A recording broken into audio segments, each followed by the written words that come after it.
The world's mightiest river. A home to the bizarre and the beautiful. An inland ocean that teems with life. A mysterious place that is home to more creatures than anywhere else on Earth.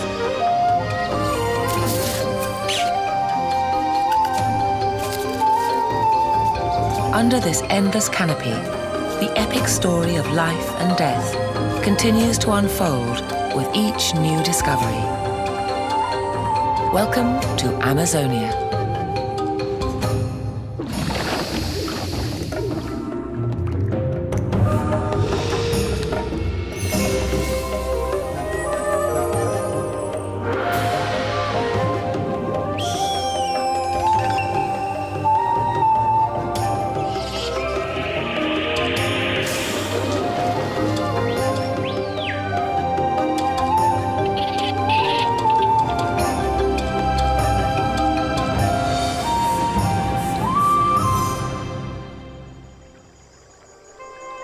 This strange wonderland is filled with riddles. Sea creatures thrive over 1,000 kilometers inland. Giant species take on fantastic proportions in a parallel universe where birds can dive and fish fly.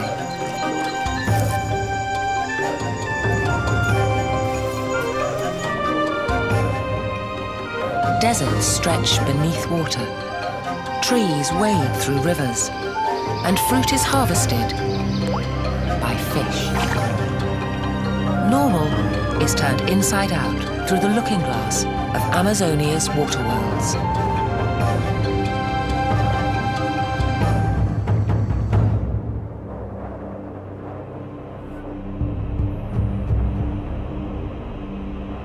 The Earth's mightiest river flows through the water worlds of Amazonia.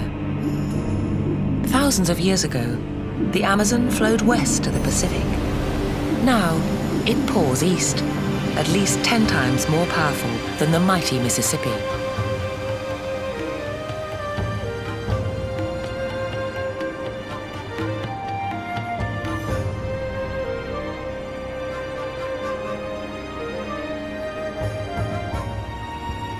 Flowing for 6,000 kilometers, the Amazon forms in northwestern Brazil, where the rivers Negro and Solimões clash.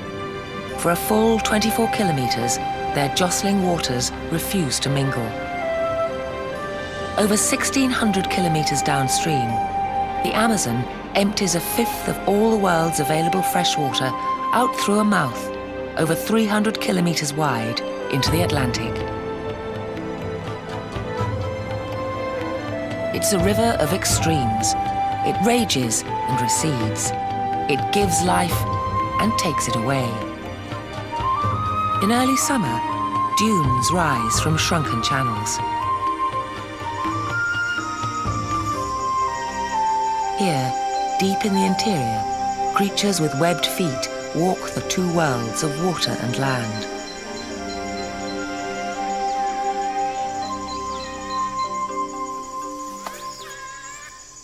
Giant otters.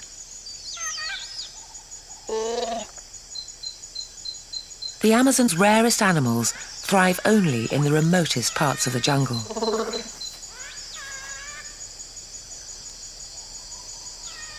At almost 2 meters long, these giants weigh over 3 times more than other river otters and maintain their size by eating up to 4 kilos of food each day.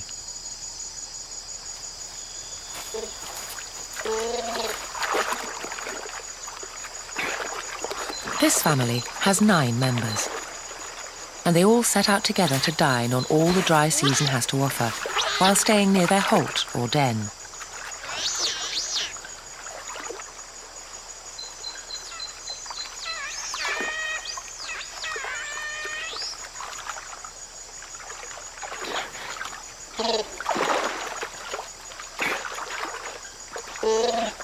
The family pause to survey their hunting grounds.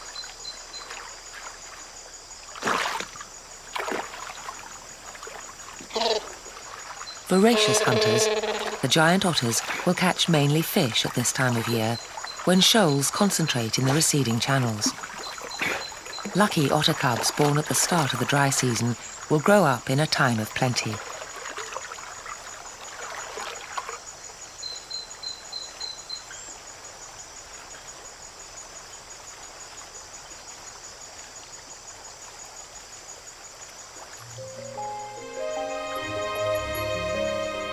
An astonishing variety of fish fill these waters. More species live here than anywhere else on Earth.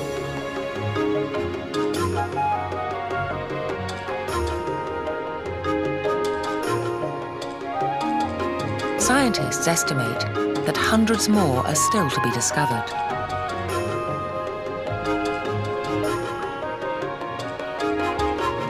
Among these fish are surprising throwbacks to millions of years ago when the river ran west into the Pacific.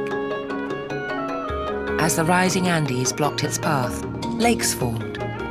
Seagoing fish were trapped, and some adapted to life in fresh water. Like this stingray. Some of its nearest relatives still live on the other side of the mountains in the salt waters of the Pacific. The overcrowded waters of the dry season bring rich rewards for predators of all kinds, but in the clear backwaters, the giant otters reign supreme and have only a few natural predators.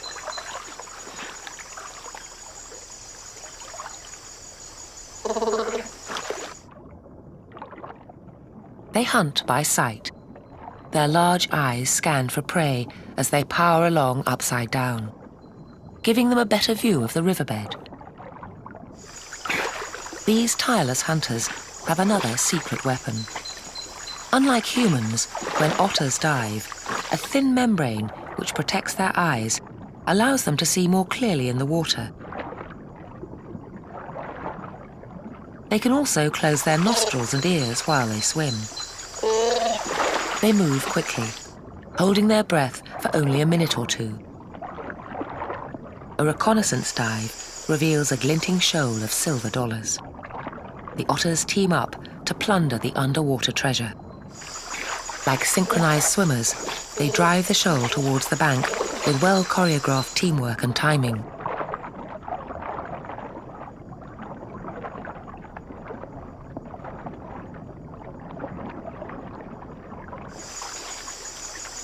These water wolves hunt as a pack. Panicking the fish, the otters herd them into shallower water.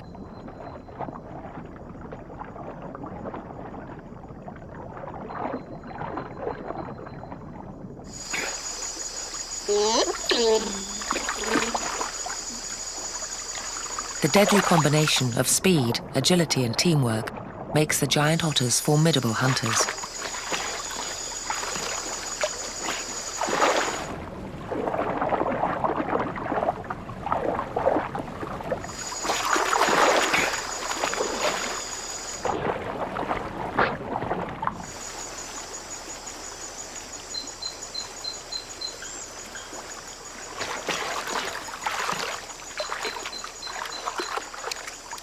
Like specialized work gloves, their webbed paws and powerful claws help them snare giant prey. Even at 2 meters, this eel is no match for a 30-kilo otter. It's easily carried off and eaten alive.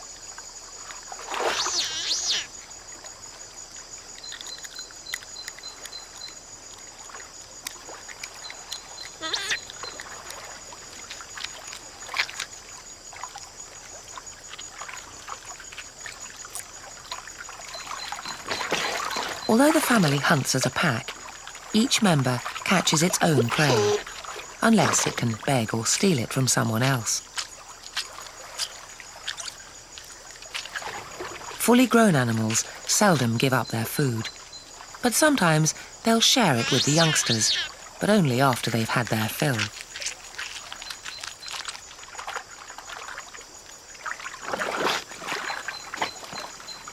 During times of plenty, everyone eventually eats, so for now, the cubs must wait.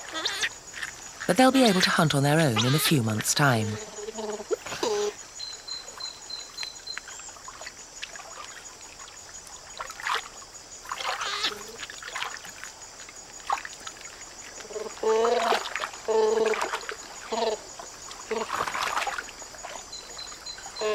With their stomachs full, they adjourn to their favourite spot to rest and socialise.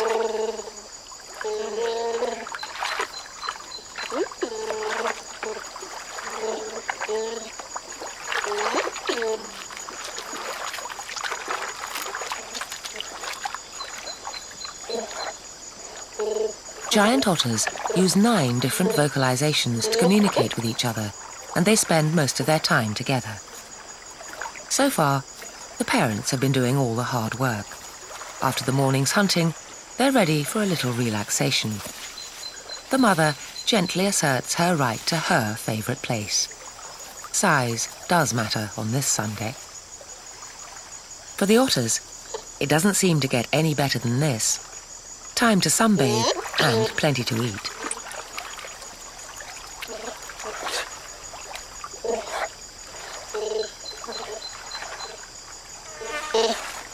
In the months to come, neither the living nor the fishing will be as easy.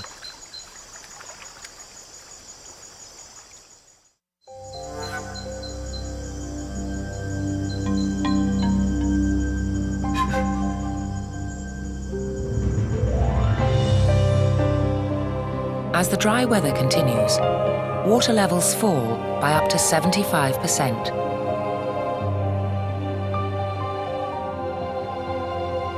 Sandbanks sever tributaries.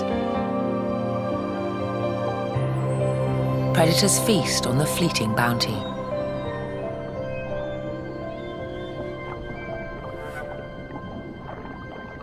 For hunters like this toucanare, the dry season means easy catches. The shoals can swim, but they cannot hide. Toucanare are the implacable assassins of the shallows and are one of the only fish in the Amazon that will stalk their prey relentlessly, just to swallow it whole in the end.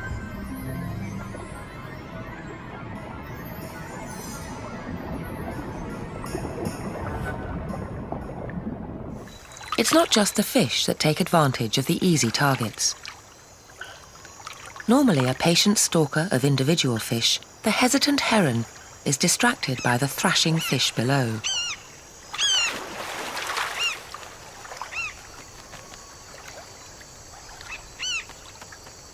Panic-stricken fish churn the water into a boil as they flee from the relentless toucanare.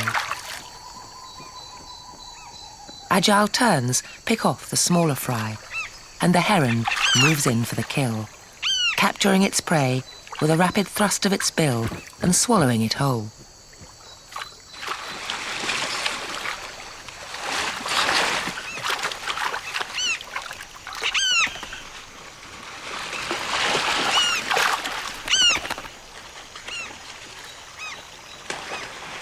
With so much to choose from, the muddled heron is overwhelmed.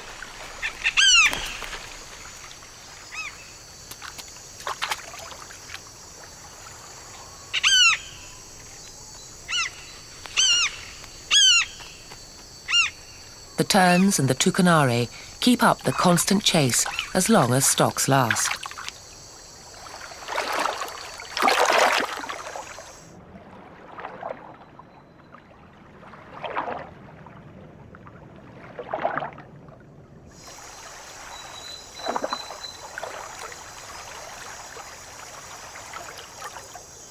There are almost as many different ways of hunting as there are hunters.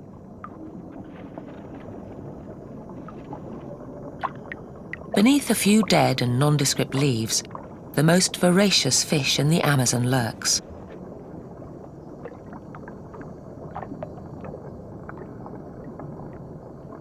The technique is simple. It hasn't varied for millions of years.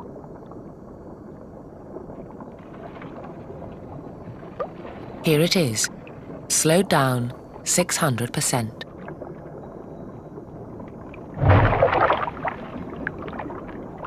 A lightning strike. Blink and you'll miss it. But the red-bellied piranhas are not always in the mood for fish. In lazier moments, they may feast on insects, snails, or plants. But don't be fooled, they are ferocious. They have been known to eat their own young.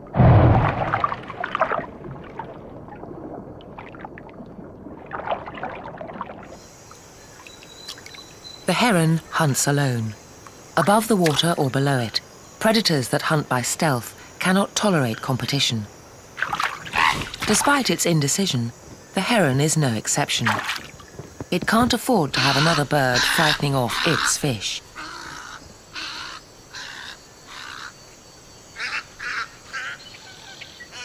But conflicts between predators is always dangerous, and the results lethal. But one creature's misfortune is another's opportunity. Piranhas, the Amazon's most feared fish. Though most are harmless vegetarians, the red-bellied variety have earned their fierce reputation. These piranha don't even bother to kill their prey first. They just tear into it while it's still alive with their razor-sharp teeth, shredding flesh, feathers, fins, and scales from bone in just seconds.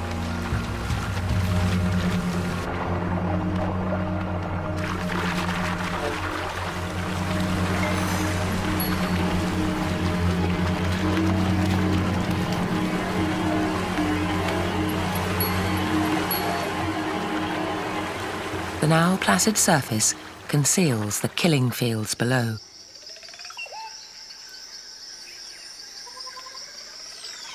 Nowhere else on Earth have so many different species evolved to prey on one another.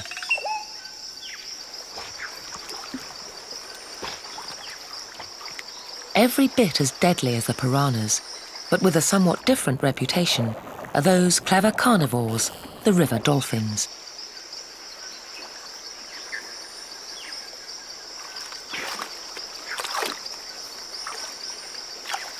Indigenous people believe that river dolphins have magical powers and can take on a human form so they can seduce women who live on the banks of the Amazon. These tucuxi, or grey dolphins, live in groups of up to 9 individuals. They are highly intelligent, gregarious, and superb hunters. The ebb and flow of the floodwaters determines the tucuxi's movements. When the waters rise, they enter the lakes and leave as the waters start to retreat to avoid being stranded.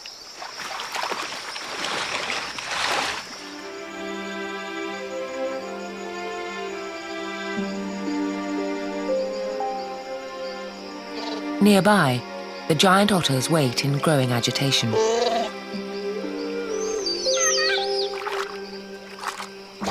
One of the otters is missing. An alligator, a big cat, or an anaconda may have ambushed a cub.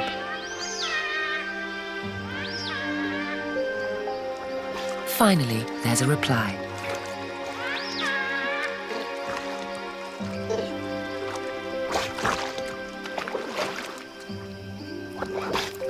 The careless youngster was busy feeding. The relieved otters reunite and eat together.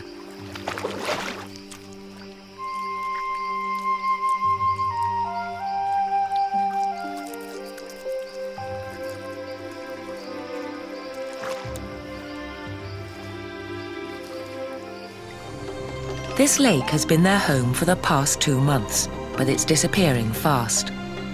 The search for food becomes more desperate.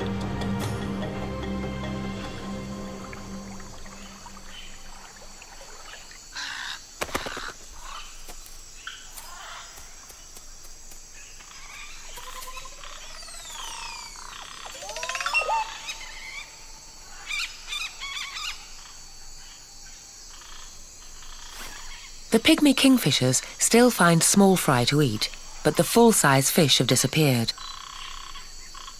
The once plentiful waters are now barren.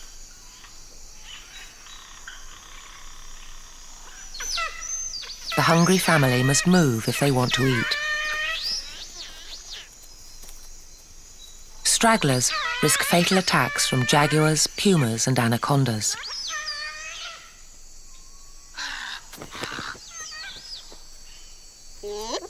Even back in the water, they're still not entirely safe.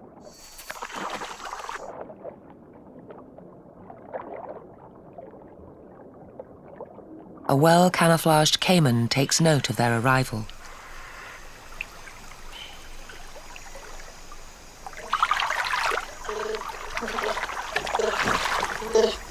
This new lake provides fresh opportunities for the hungry family.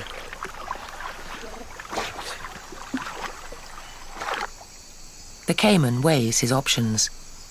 He will eat just about anything he can get his jaws on, living or dead.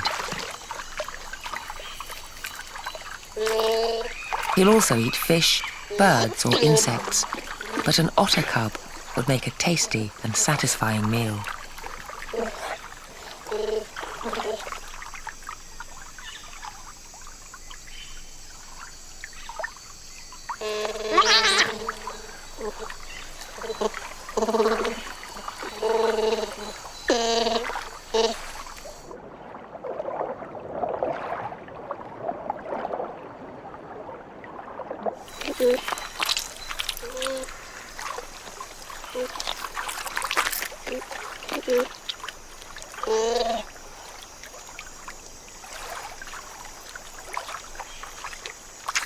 The new hunting grounds soon pay dividends, and the otters eat and play carelessly.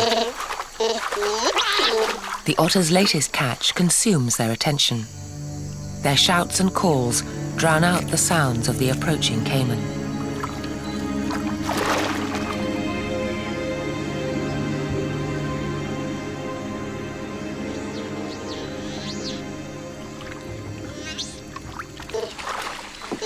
Possession is 9/10 of the law.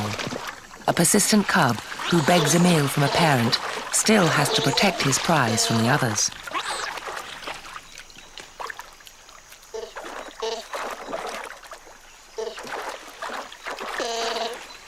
But fending off brothers and sisters leaves the youngster blind to the danger that threatens his life.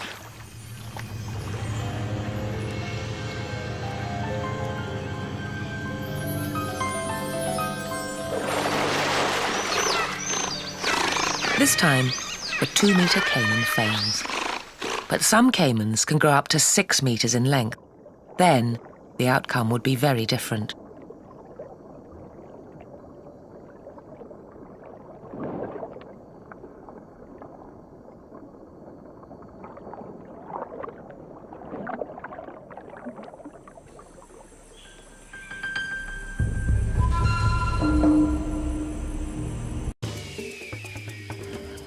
This show was created for you and your family to watch together. Welcome to Nat Geo Wild.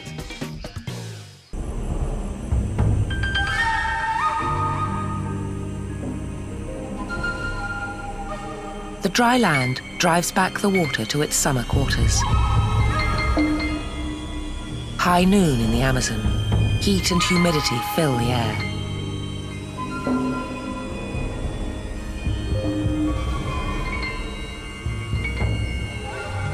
In the heat, animals pant, look for salt, or make for the shade.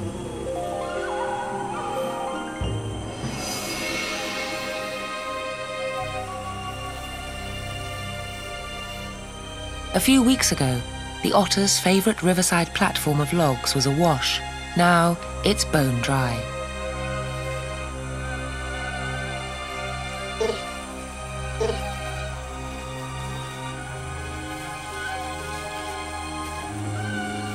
Some like the heat, but not if you're wrapped in fur. Annoying botflies, ticks and mosquitoes plague the otters. The fish-filled shallows of the early dry season have vanished in the oppressive heat of late summer. In the deeper waters of the main channel, another of the survivors from Amazonia's oceanic past is feeling the pressure of the long, dry season. The manatee, Amazonia's largest mammal, weighs in at over 450 kilos and reaches almost 5 meters in length. They are primarily vegetarians, but in the dry season, there are only a few aquatic plants left to eat.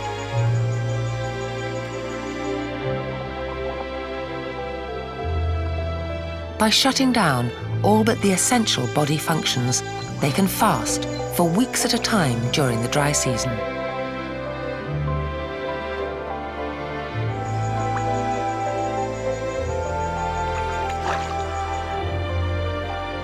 The manatees bob slowly up and down, take breaths, and wait patiently for the tide to turn in the tug-of-war between land and water.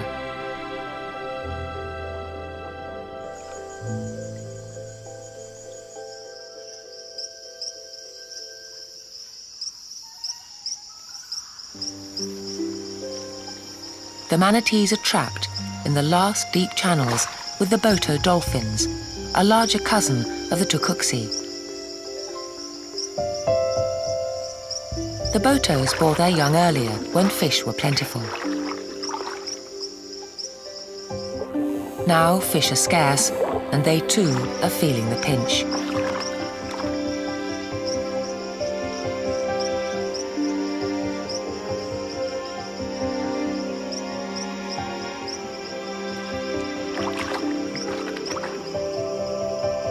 Like all mammals, dolphins suckle their young.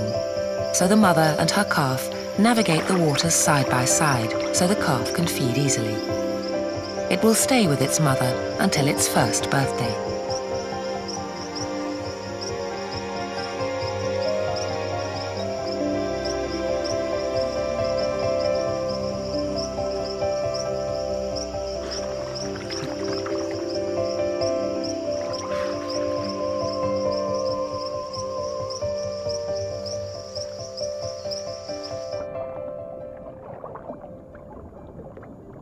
Each creature finds its own way to survive in these trying waters. Some even adopt the bizarre strategies. Meet the mata mata. It's not the prettiest of turtles, but in the waters of Amazonia, it's the master of disguise. But no matter how good your camouflage, when there's nothing to ambush, there's nothing to eat. And that means it's time to find new hunting grounds.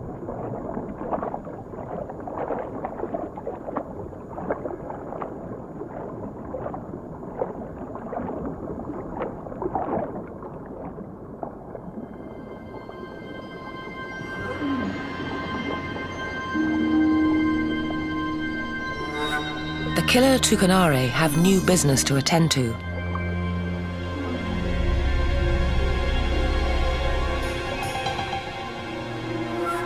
By laying their eggs towards the end of the dry season, they increase the odds that other fish won't snack off their offspring, and they jealously guard their nest, which holds up to 5,000 eggs.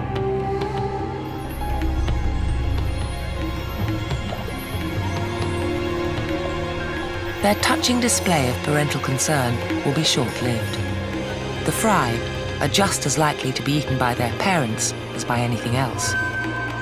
Tucanare are cannibals, and only 1% of their offspring will survive into adulthood. The chocolate cichlid, in contrast, seems to take a longer-term view and shepherds its tiny hatchlings to protect them from the many dangers of these risk-filled waters.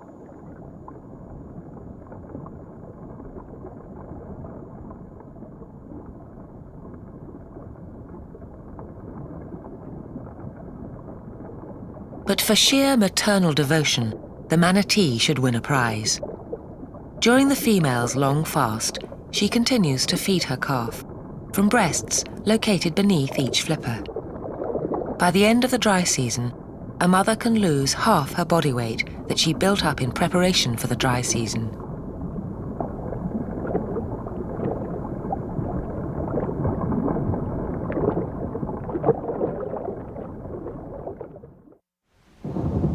The manatee's long wait is almost over.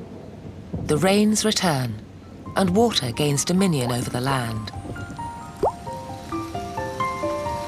The Amazon stretches its mighty arms to embrace the earth once again.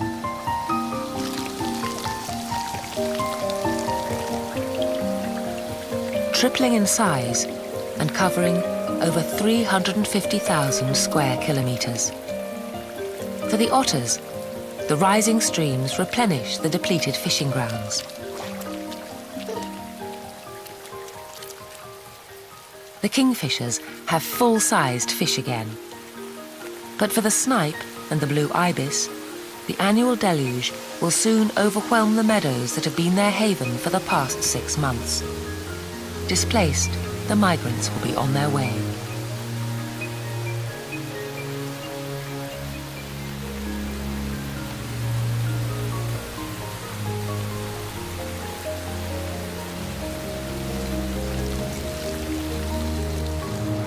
Over 3,000 kilometers to the west in the Andes, the seasonal snowmelt creates a force 12 times more powerful than the Mississippi.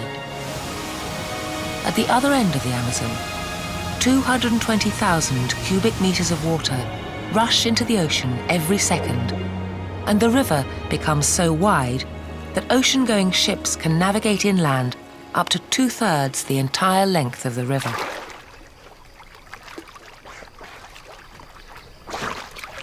For the family's inquisitive youngsters, the gateway opens to a whole new world.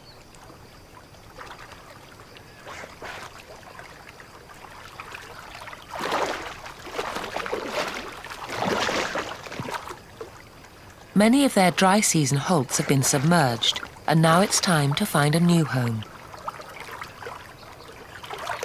When they left this burrow, it was 6 meters above the water's edge.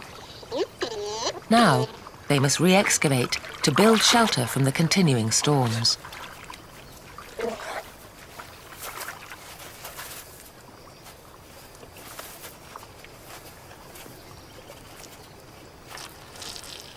To announce they have a new residence, they scent mark their territory with scent glands at the base of their tails and rub in the smell with their feet.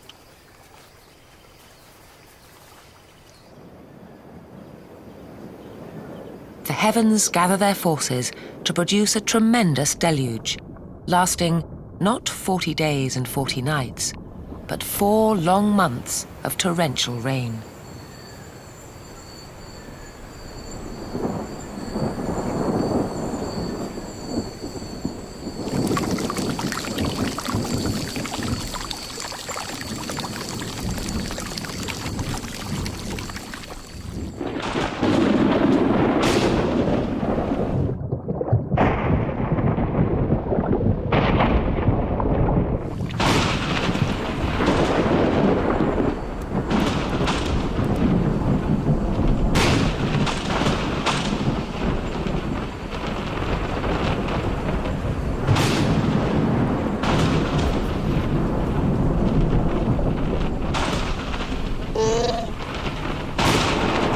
Even when the rains abate, the water levels rise unceasingly.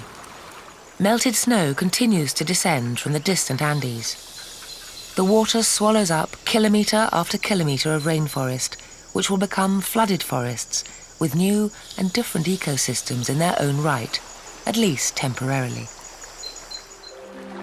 As the waters advance throughout the forest, depths grow to over 15 metres. Flooding rejuvenates the soil by depositing precious alluvial silts. No habitat is untouched. Some are destroyed, others are reborn. All are transformed.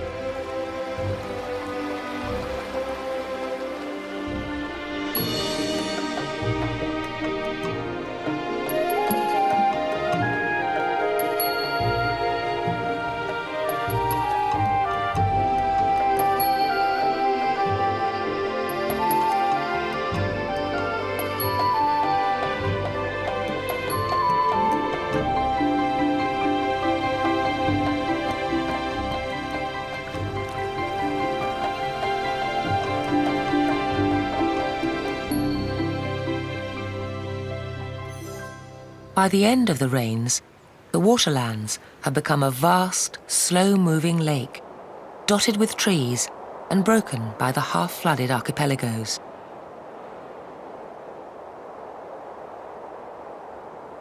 Though only a fraction of Amazonia, these flooded forests, or igapos, harbour an incredible diversity of aquatic life. Submerged for about half the year, trees where birds once perched become feeding grounds for fish.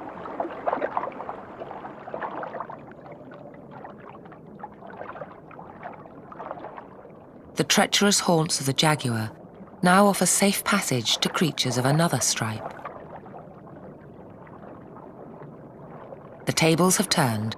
The hunted now evade the hunters.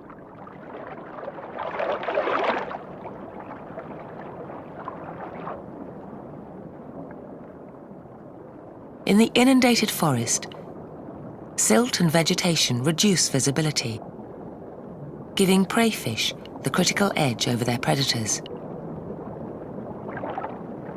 These opaque waters may be teeming, but finding prey is no longer easy.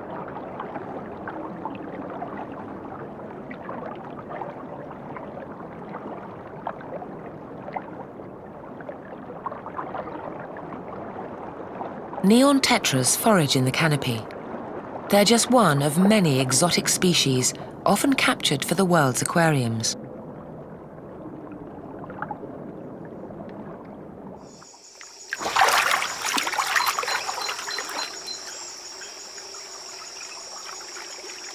The giant otters follow shoals of fish into a maze of trunks. Among these disorienting barricades, the otter family could easily become separated. But their calls keep them in touch. Now, more than ever, cooperation within the family is the key to survival.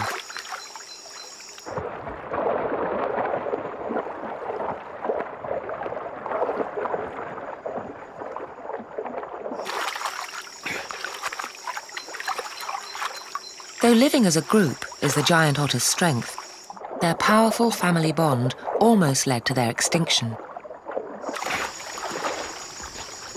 In the past, if a hunter found one, he found the whole family. So these are now some of Amazonia's rarest mammals.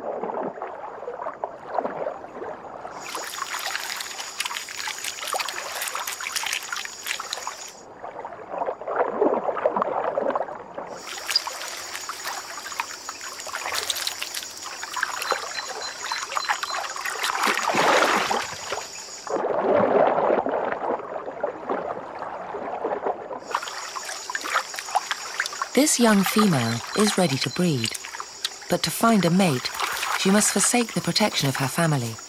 And if she's successful, she will start a new group with her mate.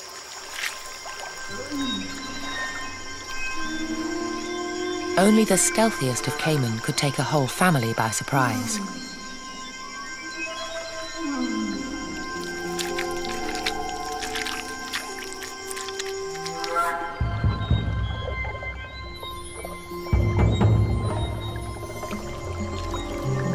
There's strength in numbers, several pairs of eyes to keep watch.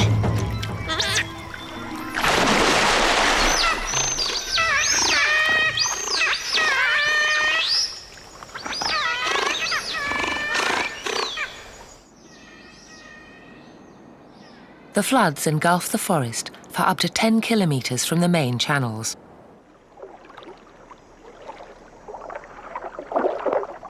The slow-moving backwaters and lagoons offer richer grazing for the manatees, who feed on submerged, floating and hanging vegetation. How these easygoing creatures find their way through the liquid labyrinth remains something of a mystery.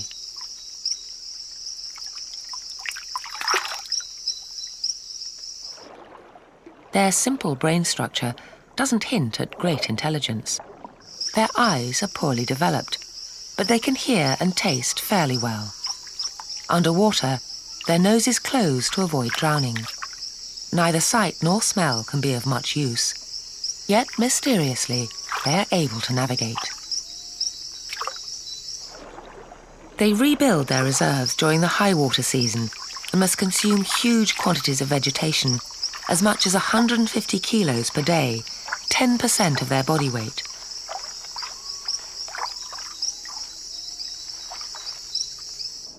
There's little time for anything other than eating.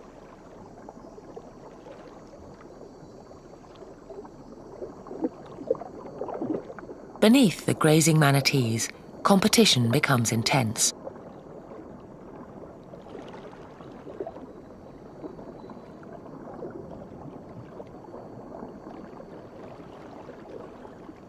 Ever greater numbers of fish move in to claim the riches of the newly flooded forest.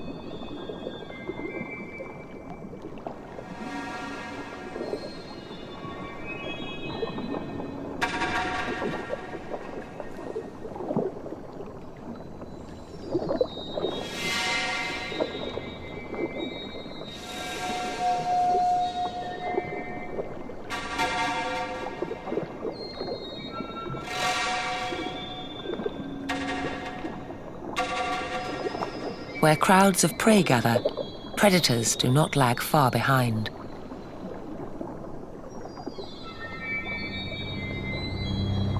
The mutta-mutta now has a better chance to practice its powers of deception. By suddenly opening its mouth, it creates a powerful vacuum to suck in innocent passers-by.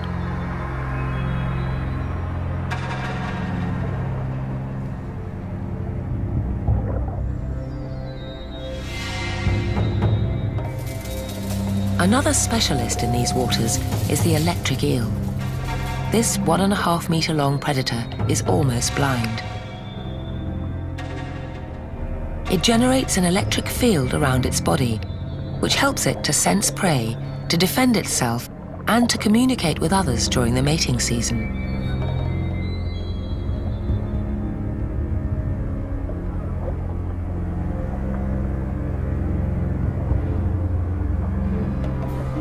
Once it locates its prey, the eel stuns it with a shock 5 times the voltage of an ordinary household socket.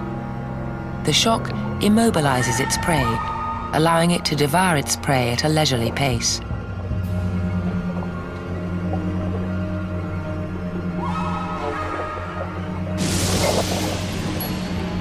Electric eels lack maxillity, so they would have a difficult time holding onto their prey if it thrashed about in their mouths.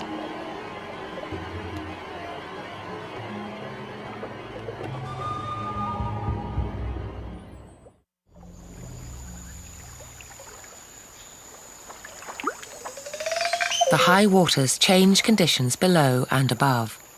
The meadows have disappeared. The young female otter revisits one of last year's nurseries. Now it's a deep dive below the surface.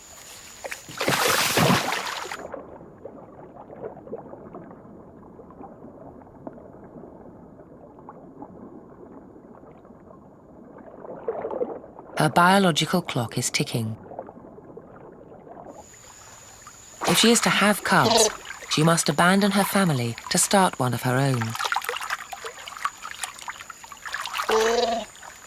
She's poised between the benefits of breeding and the dangers of life on her own. She will risk attacks by anacondas, caimans, pumas or jaguars just so she can find a mate.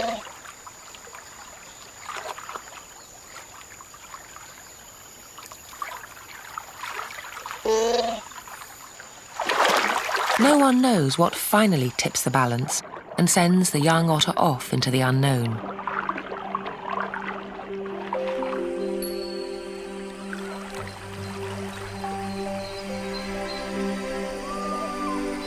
Above the waterline, the earth sows the seeds of regeneration. The trees flower and bear fruit.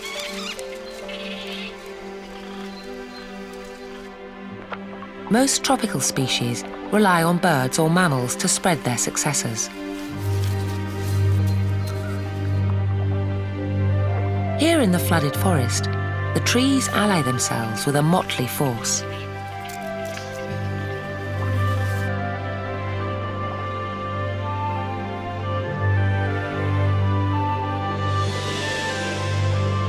Monkeys are messy eaters, but an army of over 200 different species of fish awaits each airdrop.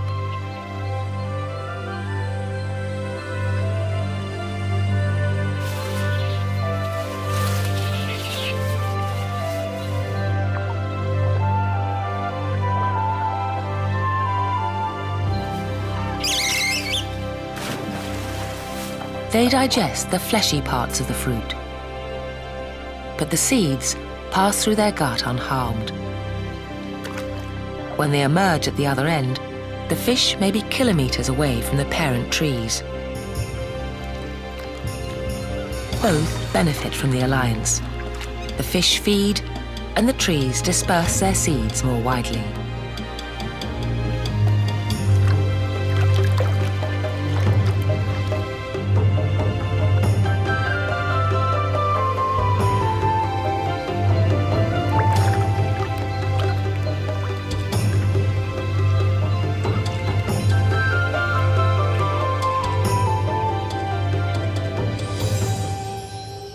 With flying fish and jungles beneath the surface, the flooded forest is the world seen through the looking glass.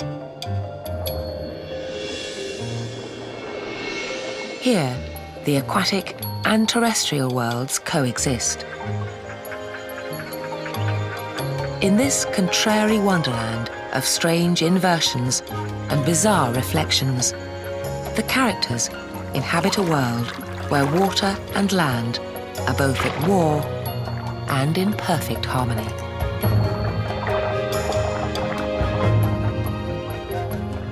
A wonderland called Amazonia.